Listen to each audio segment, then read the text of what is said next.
Karemera rero niwe nkingi yo kubaka izina Uburundi bwa Nyaburunga, niho byahereye.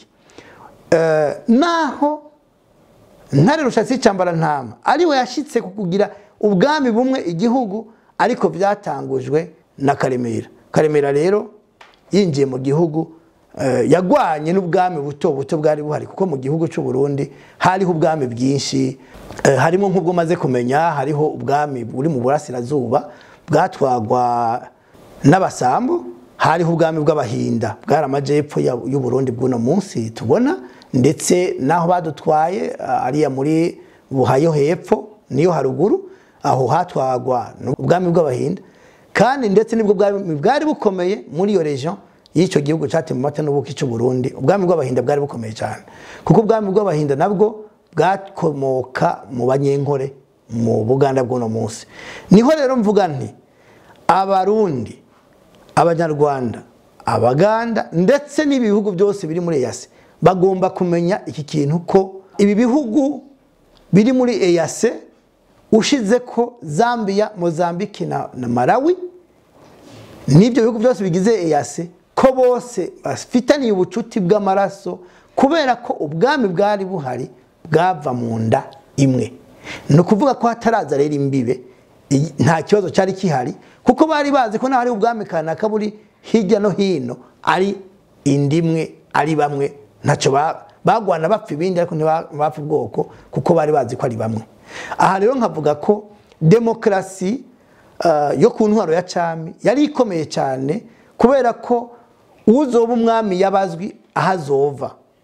Ariko mbandanije ku bwami bw'u Burundi, ubwa mbere nuko mpeje kuvuga ko Karemera, Ntare Karemera Ruhinda ariwe mwami wa mbere w'u Burundi, nk'yashizeho Uburundi bwa Nyaburunga, amaze gutanga, kuko bavuga ko yoba abenshi iyo bandika abo ba Dermas n'abandi bazungu banditse, bavuga ko Karemera yabaye umwami w'u Burundi mu mwaka w'1458. Karemera amaze gutanga yasubiriwe n'umuhungu wiwe w'imfura yitwa Ntwero. Ntare Ntwero rero abo umwami nawe asubirira se Ntare Karemera. Ntare Ntwero niwe kandi yatwara igice cyafashwe cyatwagwa n'abahinda, ni nawe kandi yashize abantu ba mbere mu izinga rya Ubwari ryari riri muri Tanganyika, ni nawe nyene yatwaye Abarundi muri Kongo y'uno munsi, aho navuze badutwaye muri za Tanganyika, Kivu y'Amajepfo, muri Manyema, ho Katanga n'ahandi. Aho rero byagenda gute? Abarundi benshi ndashaka ko bamenye ibi bintu, kuko nabyo bazi. Abenshi barabanga Abanyamurenge ngo muri Kongo ngo bavuga Ikinyarwanda, ariko ntibazi neza ingene byagenze. Amakuru dukura ku bakurambere atubwira ko Ntare Ntwero mu gutwara Abarundi, umuvyeyi yabafise abana 8, yatwara abana 4 agasiga 4 akabatwara mu gihugu cy'uno munsi bita Kongo, abandi 4 agasigara mu Burundi. Aho hagenda mu miryango yose, ntibaraba ngo uyu n'umuganwa ni mu Batare canke ni mu Abarundi, Abarundi abaraho ubwami bwari bwaramaze gufatwa bwose bwitwa Burundi. Umuvyeyi wese afise abana 6 batwara 3 bakamusigira 3, ufise 7 batwara 3 bakamusigira 4, ufise 9 batwara 4 bakamusigira 5, ufise 10 batwara 5 bakamusigira 5. Ivyo ni ibintu bizwi, ariko Abarundi benshi navyo bazi, abahistoriye navyo basobanurira abantu, sinzi ko ari kutabimenya nuko ari kwihorera, ariko uko niko byagenze. Abantu rero bajya mubona muri Kongo y'uno munsi y'Uburasirazuba n'Abarundi, kandi uko byakozwe mu Burundi niko byakozwe no mu Rwanda. Rero abariyo nta bantu bahaba hariya, yari imisozi gusa, no kuvuga ngo ubwami bwari yagurira bujaho atabantu bari, canka hari abantu bagafata abo bantu bakabagira ubwami bakabwomeka ku bundi. Aho rero umwami wa kabiri Ntare Ntwero naho yatwara. Abarundi benshi ntibazi ko hariho umwami yaguye muri Lac Tanganyika. Lac Tanganyika hari umwami yaguyeyo, niho havuye ikivuga ko kizira ko umwami w'u Burundi abona Tanganyika, ko ayibonye acapfa. Uwo mwami rero uzomukenera nawe nyine ari muri ibi bitabo nanditse, uko ari 2 azosangamwo uwo mwami yaguye muri Tanganyika. Ni nako umwami rero wa gatatu niwe yateye n'ikibazo gikomeye kuko abana ba Ntwero nibo bagomba kuvamwo umwami asubirira Ntwero. Hanyuma abo nabo bari babiri, yari witwa Soro n'uwitwa Jabwe. Soro ntiyavyara, Jabwe yaravyara, kandi Ntare Rushatsi y'Icambarantama yavutse ku mugore wa Nsoro avyawe na Jabwe. Ivyo byatumye abo bavukanyi bashwana. Umwana mukuru wa Ntwero ari we Jabwe niwe yise ko ari umwami, ariko hariho intambara hagati ya murumuna we nawe yagwanywe cyane, bapfa umuhungu wabo Ntare Rushatsi y'Icambarantama atawuzi mwenewe, nyirawe yaramuzi bakamupfa. Ubu nawe ati niwe wanje, ati wewe uravyana waba ubyara genda umukurikize turabe. Iyo ntambaro yabaye intambara ikomeye, yaje gukizwa na mushiki wa Nsoro na Jabwe ari umukobwa wa Ntwero, yararongowe nuwo twokwita ko ari umwami w'ibuha, ariko bawufata nk'ubwami ko bwahozeho ariko bwakukirira ubwami bw'u Burundi. Hani nkaho yari nk'intari twagwa n'umuganwa, mugabo umuganwa ava mu Bahinda, kuko naho babatsinze ntibabatse buha ngo bayibake ngo bayishiremwo umutare, oya umuganwa waho yaba ari umuhinda. Niko byagenda birakwirikirana, ariko mukungu bumwe bace bamushingira umukobwa wa Ntwero abari wajayo. Rero uwo mukobwa wa Ntwero ari we Inasenge wa Ntare Rushatsi y'Icambarantama niwe yaje kubanguranya se wa Ntare Rushatsi y'Icambarantama abavukana Ntare na Nsoro.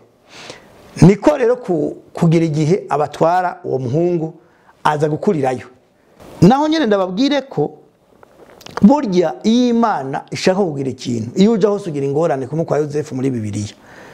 Ndababwira ko Ntare Rushatsi y'Icambarantama ashitse muri Buha y'Epfo yagize ikibazo gikomeye, kuko yakina urubugu n'umwami waho, hama Ntare Rushatsi akamutsinda. Imfizi yo kwa Ntare Rushatsi bamugabiye mu nka bamugabiye ikanesha imfizi y'umwami. Abakurambere baho barabwira umwami ati wewe mwami rero uyu muhungu agiye kukwambura ubwami, kubera ko inka y'imfizi y'igwanye niyo wawe irayitsinda, mukina urubugu akagutsinda, wewe ubwami bwa ngoma yawe irarangiye arayitwaye, agira ingorananuko. Ni navyo byatumye Ntare Rushatsi ahaguruka ava ibuha agaruka mu gihugu abifashijwemo na Inasenge, kuko bagombye kumwica umugambi wawo ucuze, hanyuma baramutorokesha kandi bamutorokesha n'inka ziwe. Aho rero aba historie b'u Burundi bavuga ko yavuye ibuha bakavuga ko yakorotse, nuko ahantu hambere yabonywe n'abahigi mu ishamba hariho inzoka yari yarazengereje abarundi n'abahigi, yaramaze ibitungwa, yaramaze n'abahigi we n'imbwa zabo, yarazimaze iyo nzoka. Hanyuma rero Ntare Rushatsi yarayitsinze arayica. Muti byagenze gute? Hari abahigi bari kwarega muri iryo shamba, Ntare Rushatsi ari kumwe n'abahungu bazananye bavuye ibuha, kuko Ntare Rushatsi ibuha muri ubwami yakora ivyo bita uno munsi bita gutera javero, yigisha abajene, yigisha abagwaruka kugwana no gutera amacumu kure. Hanyuma rero yari muhizi cyane, yari kirangiriye mu kugwana nawe. Naho rero abo bazananye bari kumwe, iyo nzoka bamaze kuyibona ngo yarahaguruka duza umutwe, abantu bose bakiruka. Abahigi bahashitse bababwira bati mwe mukora iki ngaha, ko hari inzoka yamaze ibitungo, yamaze abantu, yatumaze ko abahigi ikatumarira n'imbwa. Naho rero byashitse acavuga ati igenda yica, acabagisha ikimasa barakirya, urusato rw'inka nibwo yayifatishije arayica.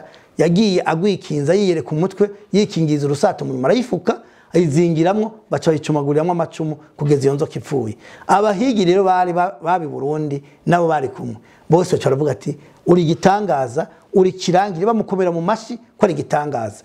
Nuko rero baca ati rero hano iwacu hari akajagari ku mwami n'uwo bavukana, bama mu ntambara yanse guhera, uwo yari Nsoro na Jabwe ari se na se wabo.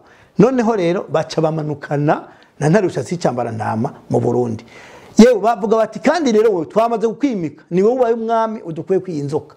Nuko Ntare Rushatsi yashitse mu Burundi kuva Inkoma mu Rutana gushika mu Mugamba, yahashitse atani ingwani baye bapfa kumwumva gusa, kaje abantu bavuza amafirimbi abantu bose bakoma mu mashi bati n'umwami arimye kugeza ku kirimba. Naho rero yaci bavuga ko bamwimitse. Mu nyuma rero baca batware bagenda guhamagarana n'abandi bose bari bagize ubwami bwinshi bwose n'abatari bwafatwe, baca barishikana bati uwaje n'ikirangirire yishe inzoka y'inkoma, uwari busange ngaha ataraza aramwica ntihagire icyo muvuga. Bose rero baca baramuyoboka, baraza baca baramwimika. Nuko ubwami bw'u Burundi bwose hamwe bwabayeho, mugabo bwabanje kugira ingorane mu ntango.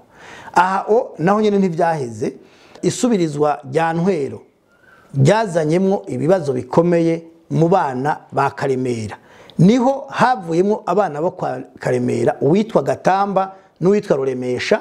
Gatamba yagira 3 n'uwitwa Ruremesha ngira ngo yagira 5 mu kuvuka. Baca baja hamwe baranka bati Ntwera abana bose bari busubirire, se wamusubirira umwami, ni muri twebwe tuvamo turitora mu mwami. Hanyuma rero haca intambara hagati ya bonse rimwe iberera yaga, baragwana, hapfuye abatari bake. Ariko Gatamba na Ruremesha n'abari babashigikiye baratsindwa. Mu bari babashigikiye harimo bari bashigikiye Karemera, bakomoka muri miryango baciye bahunga basubirahe iyo Karemera yajava. N'uyu munsi ushaka kubimenya azogende mu Rwanda, muri bitabo twaravyanditsemo, aho bita Isaruheshi, haba Batare, aho bita ku Mayaga n'ahandi heshi gushika za Masisi muri Kongo, haba y'Abatare bava kuri Ruremesha na Gatamba. Abahungu babiri ba Karemera barasuye inyuma kubera iyo ntambara yo gupfa ingoma y'ubwami nyuma yo gutanga kwa Ntwero. Ico nashaka kubwira abarundi nabo muri kano karere batwumviriza, ubwami uko bwari butunganijwe, ingene umwe avaho uwundi asubiraho, ntibyasaba ko abantu babanza kwicana. Umuntu yabazi ko mu gihe atava mu nda y'ingoma atazoba umwami, uzoba mu nda y'ingoma habaho abanyamabanga b'umwami baba bazi uzoba umwami uwariwe. Hari igihe bamujana kumubika kure, bakazogera ikirenge mu giseke cifu, umwami ageze mu kirenge akabona ko nganya na wa mwana wiwe, yaca yihubuke kugira ngo uwo mwana yime, yaca abona ko yakuze. Rero nta bapfu ubwami, hariho amahoro, hariho demokrasi yo kubisanya ku butegetsi ku buryo budasanzwe budasubirwaho.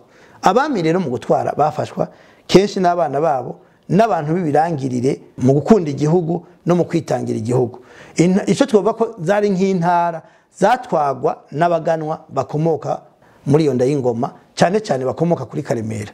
Abantu benshi baribesha ngo baba bakomoka kuri Ntare Rugamba, Mwezi, Gisabo n'abandi, ariko ndababwira ko imiryango y'abaganwa iyo nashoboye kumenya irenga 15 kandi iri muri kino gitabo, kandi abo bose barabamo mu batware. Abana ba Karemera bakomoka kuri Karemera baje gufasha gutwara igihugu, bagiteje imbere. Uburundi niba tubufise tugomba kumenya ko bukomoka mu ruvyaro rwa Karemera mu vyijanye n'ivy'intwaro. Nkuko nababwiye, Karemera avyaye Ntwero, avyara Musine, avyara Gatamba, avyara Sebikara, avyara Ruremesha. Ruremesha yakwirikiwe n'umuhererezi yitwa Rugemintwaza. Hama Rugemintwaza nawe yaravyaye umwana yabaye ikirangirire mu bijanye no kugwanira igihugu, ariwe yitwa Sentama. Sentama niwe avugwa nk'umwuzukuru wa Karemera yakoze bidasanzwe. Nkuko rero navuze yuko ubwami bw'u Burundi bwama bufashwe mu mugongo n'abashinga ntahe, bugafatwa mu mugongo n'abaganwa. Hariho icyo nshaka kubwira mwebwe muri hano, ko mutagomba kwibagira yuko hariho abaganwa b'intashikirwa bakoze ibikorwa by'akataraboneka. Dukwiye kwama twibuka mu Burundi, duhereye kure cyane. Nobabwira nk'umuganwa yitwa Coya, ababa mu Kirundo cy'uyu munsi, kera hari Bugesera, baramuzi. Iyo uvuze Coya hariho n'imbyino babyina mu Kirundo bamuhayagiza. Coya yakoze ibikorwa bidasanzwe. Uyo Coya nawe yari mwene Ngwije wa Mutondo wa Sankunda nawe yari mwene Ruvuna rwa Ntare. Abo rero abava kuri Ruvuna aribo gushika kuri mvuze Coya bari no munsi mu muryango witwa Abavuna.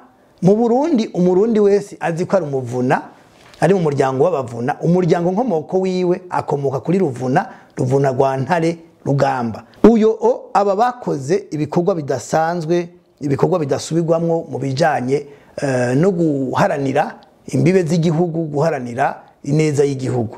Nk'uyu Coya kubganje yarakwiye gushirwa mu mateka y'u Burundi nk'umuntu w'intwari.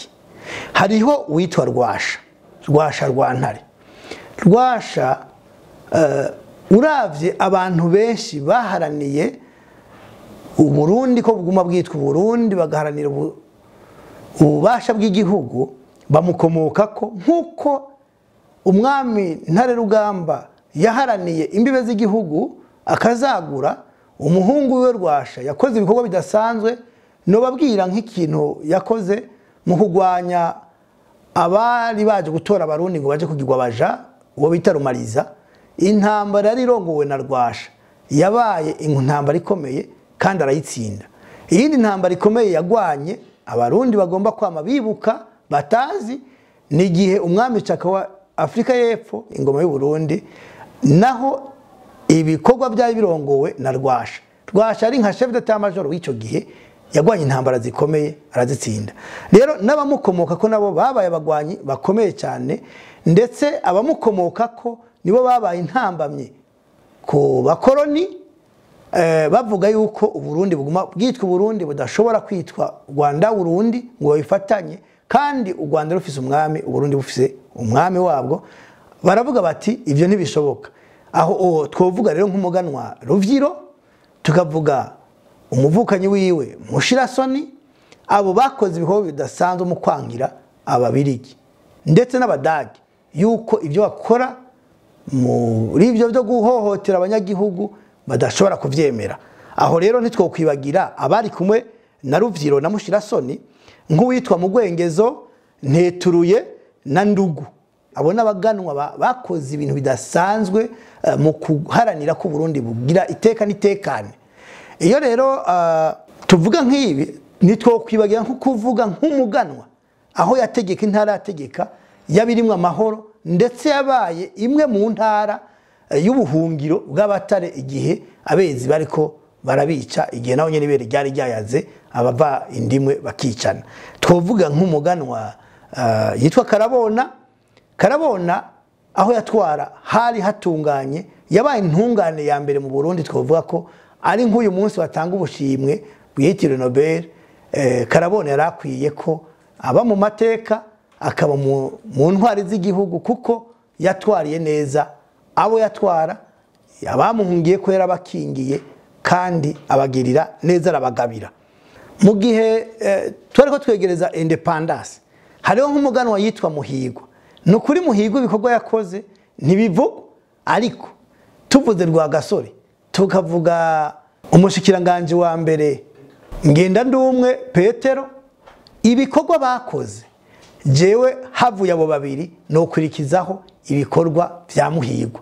Muhigwa yakoze ibikorwa by'intashikirwa, tugereranije n'abatware b'uyu munsi uko batwara mu ntara canke mu gihugu. Tubona ko bari bakwiye kurondera bakamenya kahise k'abatware batwaye kera, kugira ngo bubake igihugu bafatiye akarorero kuri izo ntwari, kuri izo ndanga z'igihugu, kuri izo ntashikirwa z'igihugu zakoze ibikorwa bidasanzwe mu guharanira amahoro, mu guharanira iterambere, no mu guharanira iteka ry'igihugu. Naho igihugu capfunyapfunywe nticapfuye, uyu munsi turiho. Ikibabaje ningene ururirimbo ruhagiza Uburundi handitsemo ko bwapfunyapfunywe, ariko leta zose zimaze gukurakuranwa, ntihagire numwe ahonyoza ikirenge mu cy'umuganwa Rwagasore Louis.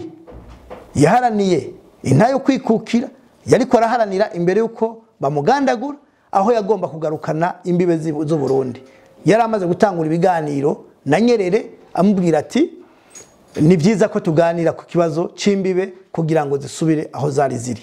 Abarundi rero benshi bashobora kudatahura impamvu y'iki kiganiro, impamvu yo kuvuga ibi by'ubwami n'ubutware bwa kera. Ariko nagenda babwire ko utazi yava ntamenye yaje. Uyu munsi ibibazo dufise mu Burundi, ibibazo tugira muri kano karere, turabihurizako nk'akarorero